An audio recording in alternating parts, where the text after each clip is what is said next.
자, 2020년도 수투 제1고 기출풀이 해보겠습니다. 첫 번째고요. 12번입니다. 문제 먼저 볼게요. 모든 실수에서 연속인 함수 fx가 다음 조건을 만족시킨다. 가조건, 모든 실수 x에 대해서 f-x가 -fx이다 라고 되어 있네요. 이 가조건은 우리가 무엇을 말해줄 수 있습니까? 이렇게 생긴 게 무슨 함수였다고요? 기함수죠. 기함수라고 하는 거의 특징은 뭐에 대한 대칭입니까? 원점 대칭이어서 우리가 이 가조건으로부터는 f0은 0이라는 소리를 해줄 수 있고, 그리고 기함수인 이상 이 x의 n 거듭 제곱이라고 따졌을 때 이 n이 몇 차, 어느 거에 대한 내용이 나와야 됩니까? 홀수가 돼야 되죠. 짝수가 우함수가 되는 거라 했습니다. 기함수는 홀수가 되는 겁니다.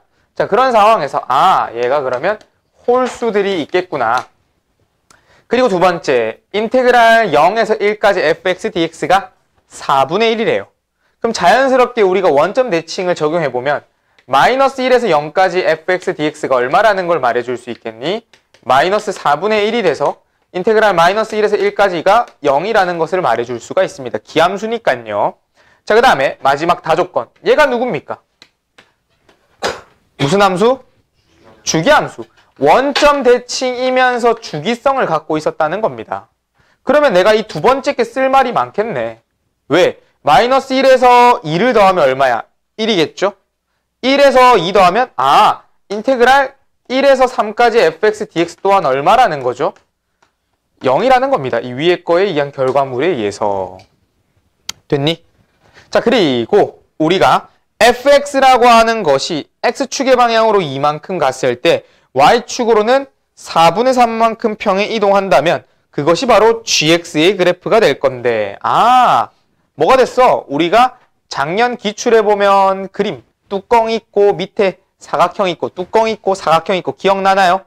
그 친구의 그림처럼 얘네들도 일정한 주기를 가질 때마다 위로 올라가는 gx의 무언가 그래프가 있을 거라는 겁니다. 자, 그러면 내가 x축과 y축에서 대략적으로 한번 그어볼게. 누구를? 직선을 그냥 갖고 왔다 치자. -1에서 요 1까지의 그냥 직선을 갖고 왔다 치자. 이런 느낌으로. 얼만진 모르지만 그냥 0,0을 지나고요. 그럼 우리가 보다시피 여기서 여기까지 영역이 4분의 1이 되는 거고요. 여기서 여기까지 영역이 4분의 1이었다고 가정을 해봐. 그러면 -1에서 0까지가 다시 1까지가 0이 되는 거의 모습을 만들어줄 수 있었다는 거죠. 됩니까? 그러면 내가 원래 fx의 입장에서 보면 얘가 이렇게 되는 거야. fx의 입장에서 보면 저놈의 그림의 개형이 그대로 이렇게. 요쪽의 점은 그러면 0에서 앞으로 2가 있으니까 2가 되는 거고, 요거는 1이고 요거는 3이 되는 거예요. 그쵸? 그런데 이 gx라는 그래프로 내용을 전개를 했다면 얘네들이 어떠한 특징을 갖게 됐어? 얘네가 이만큼 앞으로 갔을 때 4분의 3만큼 위로 올라간답니다. 되었나요? 자, 그런데 물론 여기서 그림은 좀 틀렸어요. fx의 그림은 틀렸어. 왜? 가조건을 다시 보세요. 다시 가조건 말고 그것보다 더 위에 거. 모든 실수에서 연속인 함수 fx가 있다라고 하네요. 그쵸? 그럼 얘가 지금 그림이 좀 더 이어 붙어져 있어야 돼. 끝과 끝점이 똑같아야 돼. 이해하니? 끝과 끝점이 똑같으려면 그러면 약간 이런 느낌으로 가야 된다고. 끝과 끝점이 똑같으려면 이런 느낌. 이해하겠니? 잠깐 다시 그려보자. 어디 갔지? 저 있네. 그냥 대충 그린 겁니다. 그냥 예제사항 중에 하나예요. 끝과 끝점이 똑같게 만들어주기 위해 약간 요런 애를 소환해낼게. 이렇게. 됐니? 꼭 이런 것만 있는 게 아니라 다른 것도 많습니다. 그럼 끝점이 딱 맞닿아서 다음 친구도 이렇게 되는 거겠죠? 그럼 이 다음 친구를 gx의 그림으로 표현을 한다면 어떻게? 앞으로 이만큼 갔을 때 위로는 몇 만큼? 4분의 3만큼 올라가야 된다 이겁니다. 그럼 얘가 4분의 3만큼 올라가게 되면 어떻게? 약간 요런 형태가 만들어지겠죠. 4분의 3만큼 올라갔다 치자. 그럼 얘가 또 한 번 더 올라가면 어떻게 돼? 4분의 3만큼 또 이렇게 올라가겠네. 이렇게. 이해하겠나요?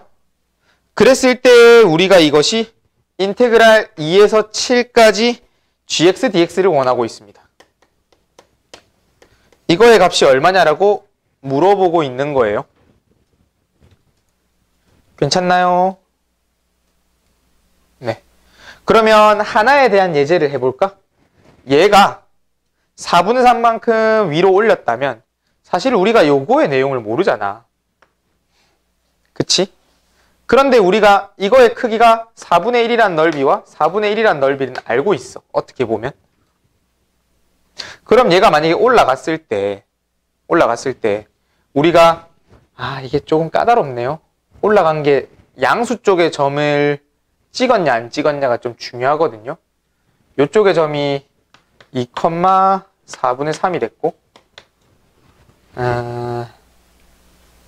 그림이 좀 별론가?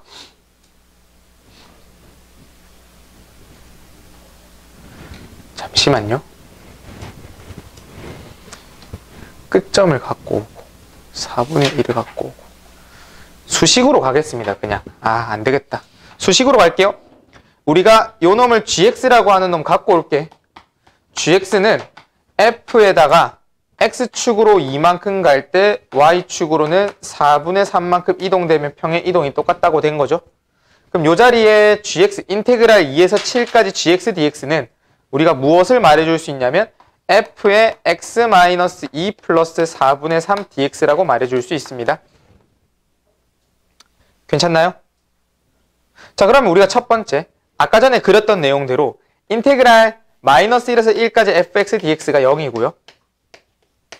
그럼 이것들은 인테그랄 1에서 3까지 fx dx도 0이 되는 상황입니다. 그쵸? 그러니까 두 칸마다 잘라줄 수 있다라는 거고, 그럼 얘도 일단 두 칸마다 잘라볼게. 근데 그 전에 여기 4분의 3은 떨어뜨리고 가자. 더하기에 대한 적분은 떨어뜨릴 수가 있다고 했죠. 그럼 떨어뜨려 놓으면 인테그랄 2에서 7까지 f의 x-2의 dx 더하기 인테그랄 2에서 7까지 4분의 3의 dx 괜찮나요? 그럼 요 놈의 적분을 하게 되면 4분의 3의 x의 2에서 7까지 위에서 밑에 거 빼주면 5죠. 5.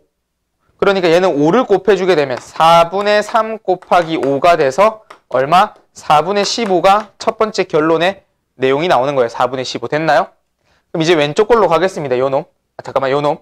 우리가 적어보면 처음엔 그래프로 가려 했는데 잘 안 나오네요. 그림이. 요 놈 친구를 인테그랄 2에서 7까지 f의 x-2의 dx가 있어. 되니? 그럼 내가 2라는 값을 여기다 한번 넣어봐. 얼마 나와? 0이죠. 그럼 얘가 인테그랄 0에서 7 한번 넣어보세요. 5가 되죠? 이거랑 똑같다라는 거야. 기능이. 되나요? 괜찮나요? 그럼 우리가 0에서 5까지 fx dx 할만하잖아. 왜? 1에서 3 0이었습니다. 3에서 5 얼마입니까? 0이죠? 그쵸? 그럼 얘가 1부터 5까지가 0이야. 그럼 누구만 남아? 인테그랄 0에서 1까지 fx dx가 남네요. 근데 이거 얼마라고 했어? 4분의 1이잖아. 아까 갖고 와. 4분의 15잖아. 두 개 더 하세요. 얼마 나와? 4분의 16. 약분돼서 4가 나오네. 그래서 12번의 정답은 5번이 된 겁니다. 자, 다시 가자. 우리가 저번 기출에는 그래프 모양이 비교적 쉽게 표현이 됐기 때문에 이 평행이동이라고 하는 관점에서 앞으로 갔을 때 올려주고 앞으로 갔을 때 올려주고를 조금 자유롭게 했죠. 그쵸? 쌤이 그래서 그 문제를 기억해서 그대로 풀려고 했는데 아무래도 이 fx 그림이 마이너스 4분의 1과 플러스 4분의 1을 반영하면서 연속함수 fx라는 것을 표현하려고 하다 보니까 조금 잘 안 됐습니다. 그래서 어떻게? 그냥 수식적인 접근으로 갔고요. gx라고 하는 함수를 fx로 표현을 해서 물어보고자 하는 거를 다시 한번 대입을 했고 우리가 더하기가 되어 있는 적분은 따로 떨어뜨릴 수 있다라고 했죠.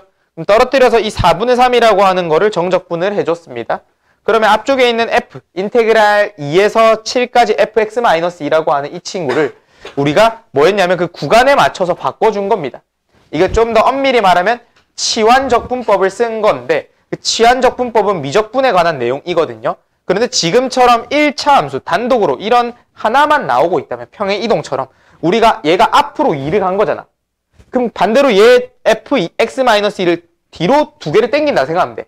그럼 뒤로 두 개를 당기니까 그 구간에 있는 2에서 7까지가 0에서 5까지 온다고 생각하면 됩니다. 앞으로 플러스 2였으니까 반대로 마이너스 2를 갖다 꽂은 겁니다. 그렇게 해서 나머지의 부분들을 원래 우리가 알고 있던 조건들을 결합을 시켜주면 내용이 쉽게 풀리게 되는 거죠. 그럼 뭐 오히려 좋은 거지. 첫 번째로 봤던 앞선 기출에서는 그래프적인 측면으로 간 거고요. 이번에는 뭘로? 수식적인 접근으로 가게 된 겁니다. 둘 다 해볼 수 있었던 경험이네요. 이런 것도 좋은 문제 중에 하나입니다. 자주 나와요. 오케이, 정리를 해볼게요.